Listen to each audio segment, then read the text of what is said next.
Passport bro, possibly a serial killer in Thailand. What's going on, guys? Welcome back to another one. Hope all is well. This story is out of Pattaya, Thailand. I'm going to let you hear something in a second, but I just wanted you to know this was out of Pattaya and it's involving someone. He's an Australian. His name is Simon Peter Carman. That's his name. Simon Peter Carman. And he's accused of deleting a 17-year-old girl. Okay, put her in a suitcase and dumped her body in a railway in Pattaya. But let me tell you this, CCTV caught everything. You know how when you look at video footage, it looks grainy from the 1980s VHS? It doesn't look good at all. No, this is clear footage. So they said that he allegedly put her in a suitcase. Well, she was found in a suitcase.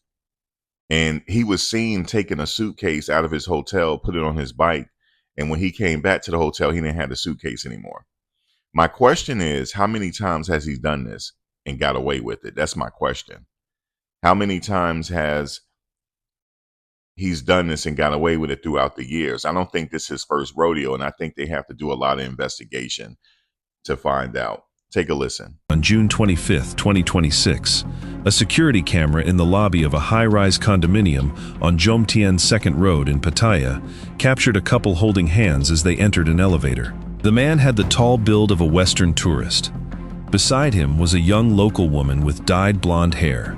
Together, they went up to a room on the 15th floor of the building. It would be the last time she was seen alive.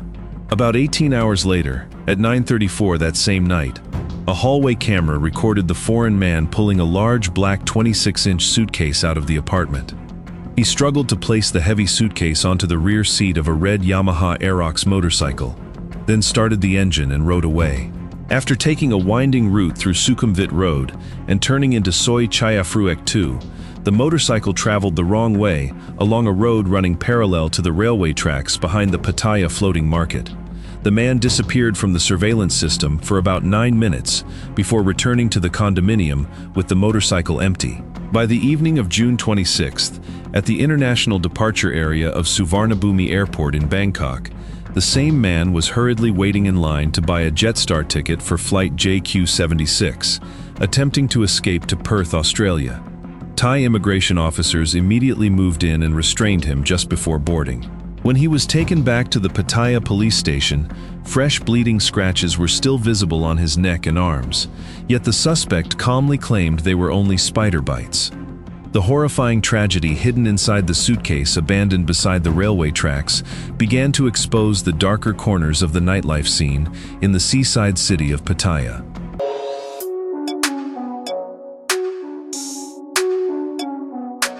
The murder took place in Pattaya, a well-known tourist hub in Chonburi Province, Thailand, where nightlife businesses are constantly active, but where complex public safety and social order issues also remain beneath the surface. Notably, the tragedy unfolded at a time when the Thai government had just tightened rules on visa-free stays for foreign visitors, as part of a broader effort to strengthen immigration control and prevent transnational crime.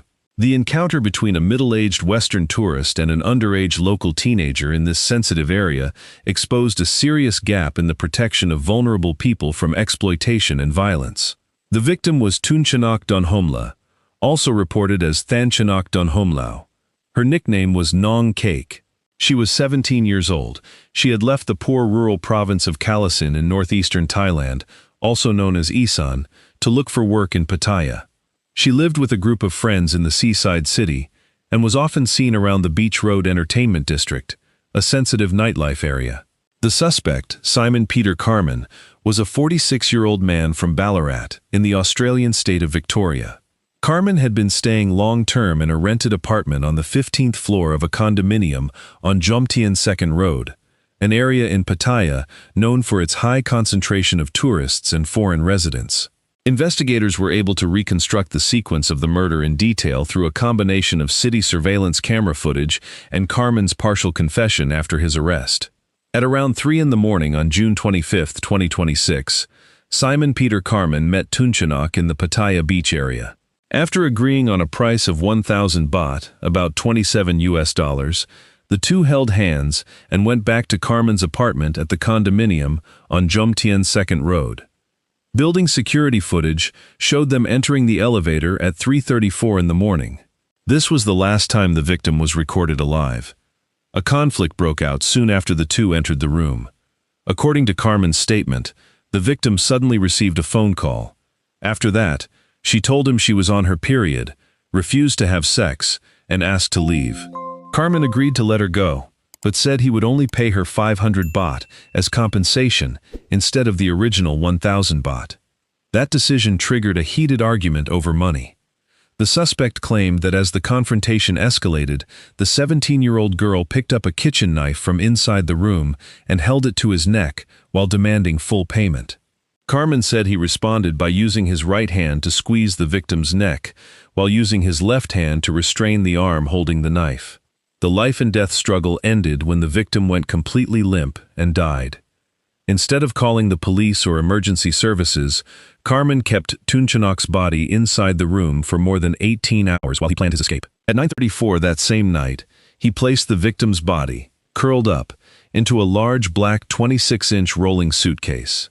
CCTV footage recorded Carman moving the heavy suitcase out through the condominium lobby, loading it onto the rear of a Yamaha Aerox motorcycle, and riding away.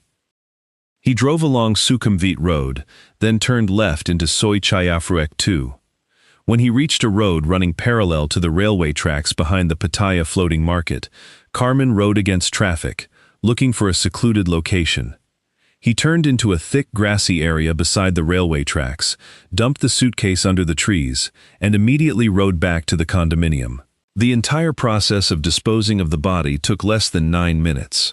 Soon after, the suspect returned to his room, packed his personal belongings, checked out, and took a taxi straight to Suvarnabhumi International Airport in Bangkok in an attempt to leave Thailand. Tunchanok's sudden disappearance alarmed her friends. After more than 24 hours with no contact from her, the group went to Pattaya City Police Station on the afternoon of June 26th to report the case. Investigators, under the direction of Police Colonel Anek Sarathongyu, chief of Pattaya Police Station, immediately began verifying the girl's final known contacts. When police raided and searched the 15th floor apartment, Simon Peter Carman had already left. However, the scene inside the room still showed clear traces of a violent struggle. Several items had been disturbed, and suspicious biological traces were found on the floor. Police immediately began extracting security camera footage along the travel route of the red Yamaha Aerox motorcycle. While search teams were working to locate the suitcase in Pattaya, another investigative unit coordinated closely with the Immigration Bureau at Suvarnabhumi International Airport. Simon Peter Carman's identity was urgently entered into the National Border Control System. At around 9:30 in the evening on June 26th, the passport scanning system triggered an alert as Carman was trying to finalize the purchase of a plane ticket to leave Thailand on Jetstar flight JQ76, bound for Perth, Australia. Airport security officers immediately restrained and arrested him in front of shocked passengers nearby. When he was taken to the office of the Immigration Investigation and Suppression Division, Carman appeared tense but still tried to remain uncooperative. Authorities observed multiple deep, fresh scratch marks on his neck and both arms, typical signs of being scratched by human fingernails during a close physical struggle. When reporters asked about the injuries, as he was being escorted to a vehicle, Carman loudly insisted they were caused by a spider bite inside his room. He strongly denied any involvement in Tunchanok's disappearance, claiming that the girl had left the room on her own on the morning of June 25th, while he was deeply asleep, and that he had no idea what happened after that. However, the suspect's explanation quickly collapsed when investigators presented undeniable digital evidence, especially CCTV footage showing him personally transporting the suitcase containing the body on the motorcycle to dispose of it. Under the pressure of the physical evidence, and following advice from his defense lawyer and appointed interpreter, Simon Peter Carman signed a statement admitting involvement in the victim's death, and in placing her body inside the suitcase.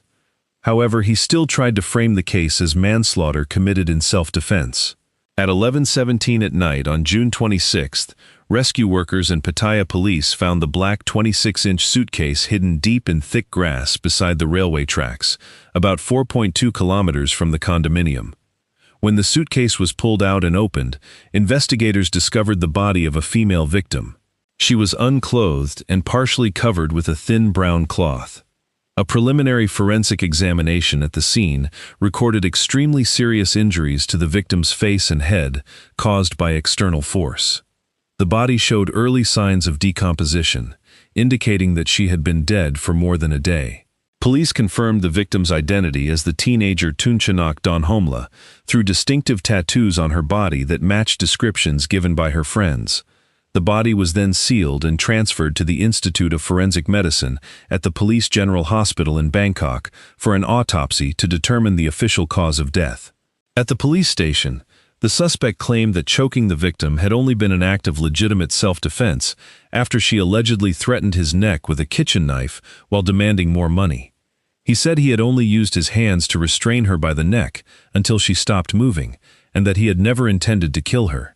However, based on the physical evidence and the investigators' initial assessment, authorities expressed deep skepticism toward the suspect's self-defense theory.